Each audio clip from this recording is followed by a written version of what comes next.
O co chodzi z tą babą wielkanocną? Czy tak naprawdę musi być ona z mąki pszennej i mąki ziemniaczanej? Słuchajcie, ja nie jem mąki pszennej, dlatego udowodnię Wam, że tak naprawdę jeśli chodzi o babę wielkanocną, to chodzi o formę, ponieważ moja baba będzie z marchewki, jabłka, banana, z płatków owsianych. Do dzieła.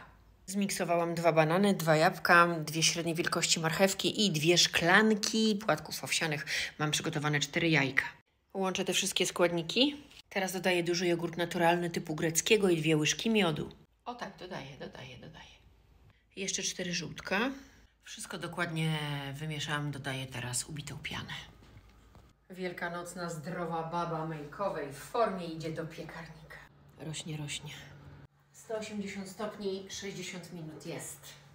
No i tada, posypałam sproszkowanym ksylitolem. Próbuję. Bajka.